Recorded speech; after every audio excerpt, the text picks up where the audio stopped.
America ইসরায়েলের যে সম্পর্ক, এই সম্পর্ক অনেকটা বাংলা সিনেমার মতো, যে আমি তোমাকে ছাড়া বাঁচবো না, তুমি আমাকে ছাড়া বাঁচবে না।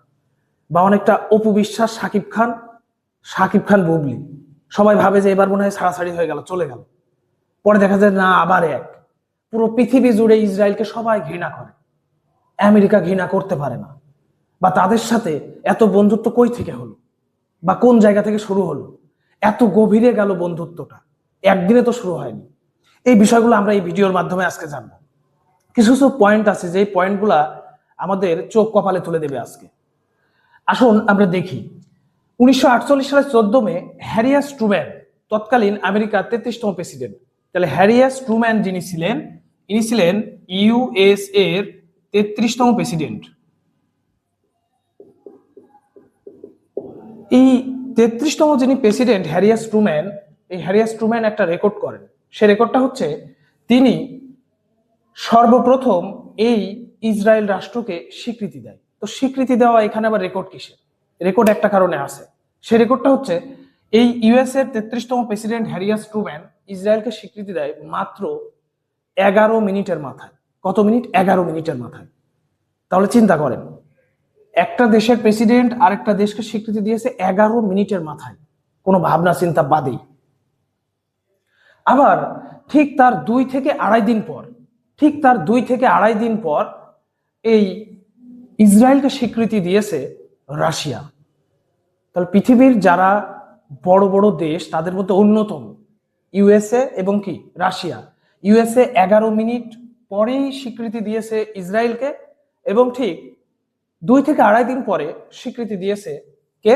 রাশিয়া। এখানে একটা বিষয়। 2 নম্বর যে বিষয়, তারপরে এবং আরেকটা বিষয়, যে আমরা জানি, আমরা মনে করি যে আমেরিকা এবং ইসরায়েলের মধ্যে এই সম্পর্কটা প্রথম থেকেই হয়তো বিশাল। আসলে না, এর পিছনে আরো অনেকগুলো কারণ আছে। যেমন এই যে আমরা দ্বিতীয় যে নোটেড বিষয়টা আছে, হলোকস্ট, এই হলোকস্টের বিষয়টা আমরা সবাই জানি, এবং জার্মানির নাৎসি বাহিনীর কথাটাও আমরা কিন্তু সবাই জানি, এবং হিটলারের কথা তো আমরা জানি। এই যে হলোকস্টে 1941 থেকে 1945 সাল, দ্বিতীয় বিশ্বযুদ্ধের সময়, এই যে হলোকস্টের বিষয়টা আমরা সবাই জানি। 1941 থেকে 1945 সাল, দ্বিতীয় বিশ্বযুদ্ধের সময় নাৎসি বাহিনী, হিটলারের নাৎসি বাহিনী প্রায় 60 লক্ষ ইহুদি হত্যা করে। 1941 থেকে 1945 সাল, যখন দ্বিতীয় বিশ্বযুদ্ধ চলাকালীন। এই হলোকস্টের বিষয়টা আমরা সবাই জানি। এই একটা সিম্প্যাথি কাজ করে, কিন্তু আমেরিকার কাজ করে ইসরায়েলের উপরে। আবার দ্বিতীয় একটা বিষয়, 1945 পরবর্তী সময়ে আমেরিকার একটা উদ্দেশ্য ছিল কিন্তু সোভিয়েত ইউনিয়নকে ধ্বংস করা। আমরা সবাই ন্যাটোর কথাটা কিন্তু জানি, ন্যাটো সম্পর্কে জানি। এই ন্যাটোকে কিন্তু তৈরি করা হয়েছিল, বা ন্যাটো সংগঠনটা করা হয়েছিল কিন্তু এই মূলত সোভিয়েত ইউনিয়নকে টেক্কা দেওয়ার জন্য। আরেকটা সংস্থার নাম আমরা জানি, সেটা হচ্ছে ওয়ার্স প্যাক্ট। এই ন্যাটো তৈরি করার ফলে কিছুদিন পরে আবার এই সোভিয়েত ইউনিয়ন কিন্তু ন্যাটোকে টেক্কা দেওয়ার জন্য ওয়ার্স প্যাক্ট তৈরি করেছিল। তো 45 পরবর্তী সময়ে আমেরিকার একটা মেইন উদ্দেশ্য ছিল সোভিয়েত ইউনিয়নকে কিভাবে ধ্বংস করা হবে। কেন বললাম যে আমেরিকা ইসরায়েলের সম্পর্ক প্রথম থেকেই এতটা গভীর ছিল না? এর প্রধান একটা কারণ, যে প্রথম ইসরায়েল এই তাদের যে অস্ত্রশস্ত্র, এই অস্ত্রশস্ত্রগুলো কিন্তু কিনেছিল ফ্রান্স থেকে, আমেরিকা থেকে না। তাহলে তখন কিন্তু সম্পর্কই নেই ধরতে গেলে। তাহলে প্রথম ইসরায়েলকে কিন্তু স্বীকৃতি দিয়েছে আমেরিকার 33তম প্রেসিডেন্ট হ্যারিয়াস ট্রুম্যান। তাহলে হ্যারিয়াস ট্রুম্যান কিন্তু স্বীকৃতি দিয়েছে 1948 সালের 14 মে।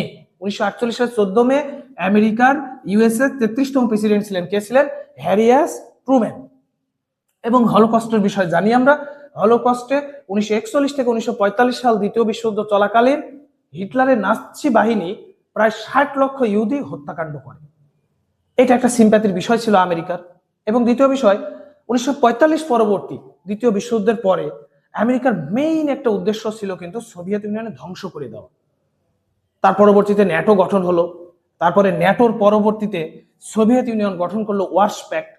আবার এর পরবর্তীতে আসি, তারপরে কিন্তু প্রায় 1945 পরবর্তী সময়ে প্রায় 10 থেকে 15 বছর, 10 বছর মতো এই আমেরিকার সাথে ইসরায়েলের কোনো সম্পর্কই ছিল না। আপনারা ইতিহাস পড়লে দেখতে পারবেন যে আমেরিকার সাথে ইসরায়েলের 45 পরবর্তী প্রায় 10 বছর কোনো সম্পর্কই নেই বা কোনো যোগাযোগই হয়নি, এরকম একটা বিষয়। ইতিহাস পড়লে বিষয়টা আরো ক্লিয়ার জানতে পারবেন, ডিটেলস। এখন আসি, আমরা জানি আরব এবং ইসরায়েলের মোট 4 বার যুদ্ধ হয়েছে, আমরা এটা জানি। আরব এবং ইসরায়েলের কতবার যুদ্ধ হয়েছে? 4 বার যুদ্ধ হয়েছে। এবং ইসরায়েল এতটাই শক্ত দেশ, এই 1948 সালে যেদিন তারা স্বাধীন রাষ্ট্র হিসাবে স্বীকৃতি প্রদান করলো বা স্বাধীন রাষ্ট্র হিসাবে আত্মপ্রকাশ করলো, তার পরের দিনই কিন্তু আরবরা যুদ্ধ ঘোষণা করেছিল। সেই যুদ্ধে কিন্তু ইসরায়েল জয়লাভ করেছিল। এবং আমরা জানি আরব এবং ইসরায়েলের কিন্তু যুদ্ধ হয়েছে মোট 4 বার। এই 4 বারের যুদ্ধেই আরবরা কিন্তু পরাজয় বরণ করেছে এবং ইসরায়েল কিন্তু জয়লাভ করেছে।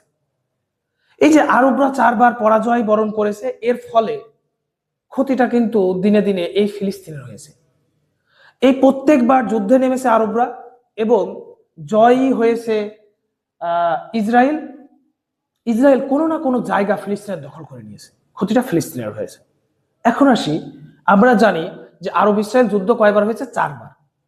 তো আরব ইসরায়েল তৃতীয় যে যুদ্ধ হয় এই যে 1967 সালে, এটা সব থেকে স্বল্প মেয়াদী যুদ্ধ ছিল। তাহলে 1967 সালে আরব ইসরায়েল তৃতীয় যুদ্ধ হয়ে থাকে, এটা আমরা সবাই জানি। 4 বার যুদ্ধের মধ্যে তৃতীয় যুদ্ধ হয় 1967 সালে। এই 1967 সালে একদিকে মিশর, জর্ডান, সিরিয়া বনাম ইসরায়েল। তাহলে একদিকে আরবের এই দেশগুলো, একটা হচ্ছে মিশর, একটা হচ্ছে জর্ডান, আরেকটা কি সিরিয়া, আর এদের বিপক্ষে কে ছিল? ইসরায়েল ছিল। এটা কত সালে? 1967 সালে আরব ইসরায়েল তৃতীয় যুদ্ধ। তো এই যে মিশরকে একটু চিনে রাখেন, এই যে মিশর, এই যে এখানে একটু দেখে রাখেন, মিশর কিন্তু ইসরায়েলের বিপক্ষে যুদ্ধ করতেছে এখানে। কত সাল সেটা? 1967 সাল। তো এটা কততম যুদ্ধ ছিল আরব ইসরায়েলের? তৃতীয় যুদ্ধ ছিল। মোট যুদ্ধ হয়েছে 4 বার আরব ইসরায়েল, তার ভিতরে তৃতীয় যুদ্ধ ছিল 1967। এবং মিশর, জর্ডান, সিরিয়া বনাম ইসরায়েল, এই যুদ্ধে ইসরায়েল জয়লাভ করে এবং এই আরবরা হেরে যায় 1967 সালে। এখন আসি, আরব দেশগুলোর সাথে সোভিয়েত ইউনিয়নের ভালো সম্পর্ক, এটা একটা কারণ ছিল। মানে আমেরিকার সাথে যে ইসরায়েলের সম্পর্কটা ভালো কেন হলো, এইটা একটা বড় কারণ। কিন্তু আরেকটা কারণ, আরব যে দেশগুলো ছিল, এই আরব দেশগুলোর সাথে সোভিয়েত ইউনিয়ন, তৎকালীন সোভিয়েত ইউনিয়ন, বর্তমান রাশিয়া, এই তৎকালীন সোভিয়েত ইউনিয়নের বিশাল একটা ভালো সম্পর্ক ছিল। এখন এই মধ্যপ্রাচ্যে সোভিয়েত ইউনিয়নকে যদি টেক্কা দেওয়ার কথা ভাবে, কথার কথা, বা আরব দেশগুলোকেই টেক্কা দেওয়ার কথা ভাবে আমেরিকা, তাহলে তো একজনকে তো দরকার। তাহলে সেই ক্ষেত্র থেকে এই আমেরিকা ইসরায়েলকে বেছে নিতে পারে, এটা একটা কারণ। আর 2 নম্বর আরেকটা কারণ ছিল আমার মনে হয়, সেটা হচ্ছে ডেমোক্রেটিক দেশগুলোর প্রতি আমেরিকার কিন্তু একটা আগে থেকেই কি একটা টান ছিল। তো এই ইসরায়েল কিন্তু প্রথমত ডেমোক্রেটিক নতুন একটা দেশ হিসাবে কিন্তু আত্মপ্রকাশ করে, নতুন একটা দেশ হিসাবে কি আত্মপ্রকাশ করে। তো এটাও একটা ডেমোক্রেটিকের দিকেও কিন্তু আমেরিকার একটা টান, বা ডেমোক্রেটিকের কারণেও কিন্তু আমেরিকা ইসরায়েলের দিকে যেতে পারে, এটাও একটা কারণ। আবার আরব দেশগুলোর সাথে কিন্তু সোভিয়েত ইউনিয়নের একটা সম্পর্ক ভালো ছিল। এর ফলশ্রুতিতে আমেরিকা ভাবলো যে আচ্ছা, আমেরিকা চাইলে তো আর এই আরব দেশগুলোর সাথে সম্পর্ক করতে পারছে না, কারণ তার যে প্রধান শত্রু সোভিয়েত ইউনিয়ন, যাকে সে দমন করতে যাচ্ছে, তার সাথে কি এই আরব দেশগুলোর ভালো সম্পর্ক। তো আরব দেশগুলোর সাথে আমেরিকার হচ্ছে না, এর জন্য ইসরায়েল ছাড়া তার কোনো পথ নেই। এখন আসি, এই বিষয়টা, এই যে আমেরিকা এবং ইসরায়েলের সম্পর্কটা সব থেকে ভালো পাকাপোক্ত করে ফেলে হেনরি কিসিঞ্জারের নাম আপনারা জানেন, হেনরি কিসিঞ্জারের আপনারা নাম জানেন, এবং রিচার্ড নিক্সনের নাম শুনেছেন আপনারা।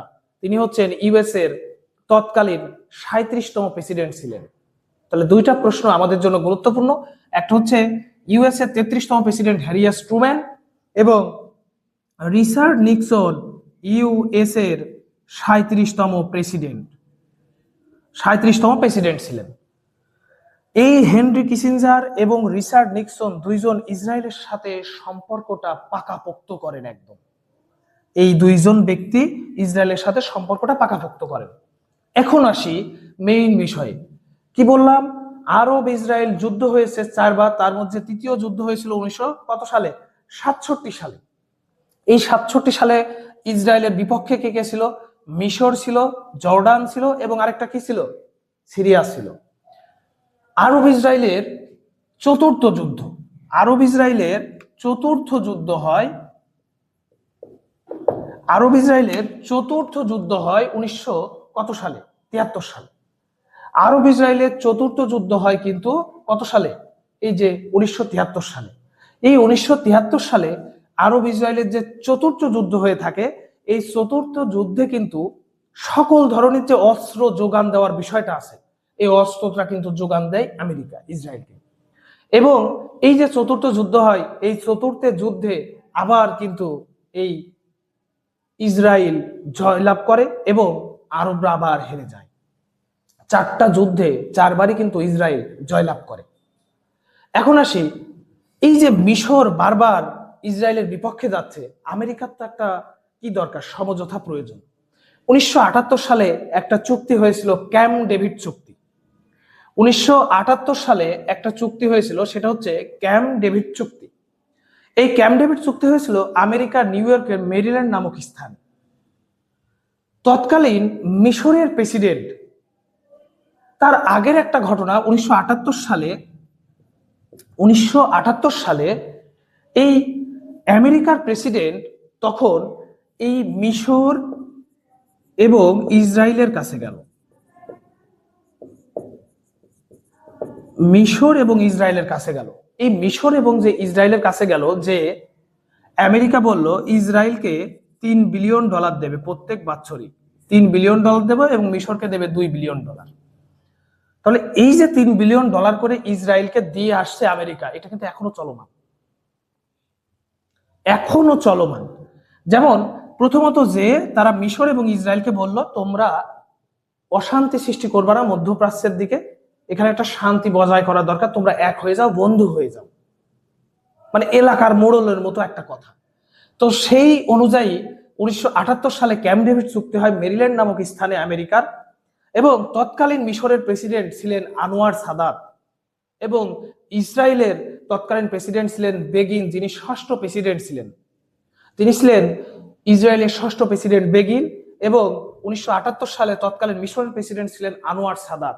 তারা দুইজন এক জায়গায় চুক্তি করেন এবং মধ্যপ্রাচ্যের শান্তি চুক্তি করেন। এই চুক্তি করার ফলে এই বেগিন শান্তিতে নোবেল পুরস্কার লাভ করে। আমেরিকা না, ইসরায়েলের ষষ্ঠতম প্রেসিডেন্ট তিনি বেগিন, তিনি কি করেন, শান্তিতে নোবেল পুরস্কার লাভ করেন। এবং 1978 সালে যে মিশরের প্রেসিডেন্ট আনোয়ার সাদাত, তিনিও কিন্তু শান্তিতে নোবেল পুরস্কার লাভ করেন এই ক্যাম্প ডেভিড চুক্তিতে স্বাক্ষর করার ফলে। এবং আরেকটা বিষয়, এই যে ট্যাক্স ফ্রি বিষয়, আমরা কিছুদিন আগে দেখলাম যে ট্রাম্প কিন্তু একটা ট্যাক্স বসিয়েছে, ট্যারিফ কিন্তু ওই যে দেখিয়েছে যে এই দেশের জন্য এত %, এই দেশের জন্য এত %, এই দেশের জন্য এত %, এই ট্যারিফটা কিন্তু দেখিয়েছে। তো এই যে এর মধ্যে দেখবেন ইসরায়েলের কিন্তু কোনো নাম নেই। ইসরায়েল আমেরিকাতে যেটাই ইম্পোর্ট আউটপুট করুক না কেন, সবগুলা ট্যাক্স ফ্রি, বা আমেরিকাও ট্যাক্স ফ্রি। এখন আপনার মনে হতে পারে তাতে এতে আমেরিকার লাভ, অবশ্যই লাভ আছে। কারণ আমরা জানি যে পৃথিবীতে এই ইসরায়েল কিন্তু কয়েকটা দিক থেকে এগিয়ে সব দেশের থেকে। একটা প্রথম কথা হচ্ছে তারা খুবই ইন্টেলিজেন্স, মানে তারা হচ্ছে খুবই বুদ্ধিমান, এবং চিকিৎসা ক্ষেত্রে তারা কিন্তু প্রচুর পরিমাণে এগিয়ে মেডিকেল দিক থেকে। এবং 3 নম্বর যে বিষয়, তারা হচ্ছে প্রযুক্তিগত দিক থেকে কিন্তু প্রচুর পরিমাণে তারা এগিয়ে, প্রযুক্তিগত দিক থেকে কিন্তু তারা প্রচুর পরিমাণে কিন্তু কি এগিয়ে, কিন্তু প্রযুক্তিগত দিক থেকে। তো এই যে প্রযুক্তিগত দিক থেকে যে তারা এগিয়ে, আপনি শত্রুর সাথে যুদ্ধ করতে যাচ্ছেন, তো আপনার প্রযুক্তি লাগবে না, বা আপনাকে তাকে তো পরখ করতে হবে যে কোথায় যাচ্ছে, কি করতেছে। এই দিক থেকে ইসরায়েল অনেক এগিয়ে। তো এইটাও একটা কারণ আর কি। এইসব কারণে কিন্তু আমেরিকা ইসরায়েলের সাথে বন্ধুত্ব করে, এবং বলা চলে যে আমেরিকার অর্থনৈতিক অনেক কর্মকাণ্ডও কিন্তু ইসরায়েল নিয়ন্ত্রণ করে। যেমন হলিউডের অনেক সিনেমা বা অনেক ডিরেক্টর বা অনেক সেক্টর গুলা কিন্তু ইসরায়েল কিছুদিন আগেও মানে মাঝে কিন্তু একবার পুরোপুরি দখল করে নেওয়ার মতো অবস্থা একটা পর্যায়ে চলে গিয়েছিল। তো এরকম অনেক জায়গা আছে। যেমন এই যে ট্যাক্স ফ্রির কারণে কিন্তু আমেরিকা বিভিন্ন জায়গায় এই ইসরায়েল কিন্তু বিভিন্ন কর্মসংস্থান তৈরি করেছে। কিছু না হলেও 4 থেকে 5 লক্ষ কর্মসংস্থান তৈরি করেছে কিন্তু, সেটা মেডিকেল দিকে হতে পারে বা বিভিন্ন দিকে হতে পারে। তো এইটা যদি ট্যাক্স ফ্রিটা বাদ দিয়ে দেয় তাহলে তো এই সেক্টরটা এটা তো বন্ধ হয়ে যাবে, এই বিষয়টা বন্ধ হয়ে যাওয়ার সম্ভাবনাটা বেশি। তো এই দিক থেকে আমেরিকারও যেমন লাভ আছে এবং ইসরায়েলেরও তেমন লাভ আছে।